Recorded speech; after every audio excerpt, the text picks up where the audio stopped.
Hola, ¿estás asombrado con la cantidad de formatos que puedes importar con Pandas? Interesante, ¿no? Esto te va a facilitar mucho tu trabajo como científico de datos. Ahora vamos a hablar de los parámetros claves antes de importar datos.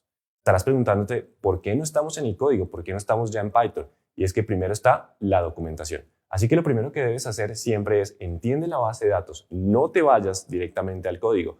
Te vamos a estar muy tentados en tomar los archivos, hacer las conexiones y empezar a mirar los datos una vez en la plataforma. Pero no, debes entender la documentación, qué campos tienes, de dónde provienen los datos, qué fuentes de información tienes, cómo están estructurados, porque esa información te va a facilitar mucho el trabajo para los próximos pasos. Como ya sabes cómo funciona la base de datos, la entiendes gracias a esa documentación, ve directo a los metadatos. ¿Qué son los metadatos? Datos dentro de los datos. Te van a explicar exactamente qué dice cada campo, cuál es el campo llave, cómo puedes relacionar la información con X, Y tabla.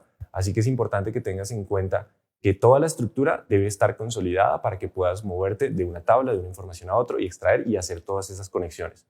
En tu trabajo de científico de datos tienes que ser flexible y conocer diferentes fuentes de información.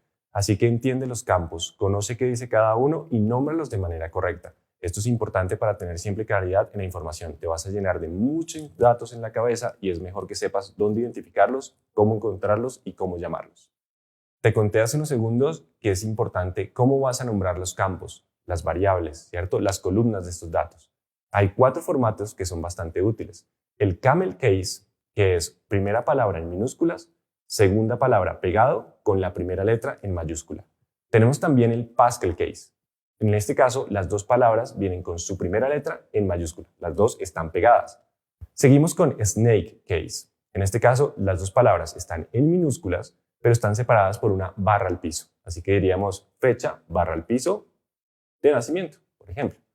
Vamos con kebab case. En este caso, las 2 están en minúsculas, separadas únicamente por un guión. Si usas esta notación, vas a poder compartir mejor la información y la vas a entender a medida que la procesas. Otra recomendación es identifica muy bien los campos llave o clave, aquellos que te permiten conectarte con otras fuentes de información. Imaginemos este escenario. Tenemos una lista donde tenemos todas las transacciones que vende nuestra tienda.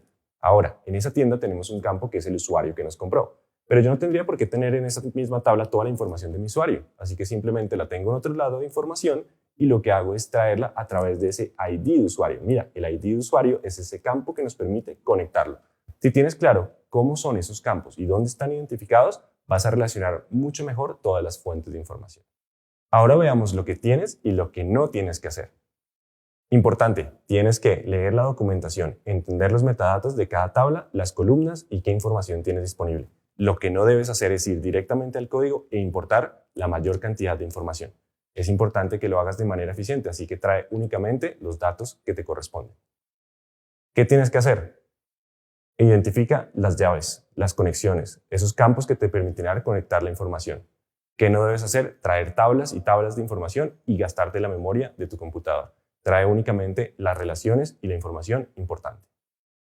Por último, recuerda nombrar con claridad los nombres de las tablas, los campos y las columnas. ¿Por qué? Porque podrás entender mucho mejor y compartir la información. Así que usa aquellas recomendaciones de Camel Case, Pascal Case, entre otras. Lo que no debes hacer es colocar nombres difíciles de entender, números, siglas, algo que las personas no comprendan con facilidad. Bueno, estas son las recomendaciones y los parámetros claves que tengo para ti. Así que nos veremos en la próxima clase para que sigamos en esta ruta de los datos.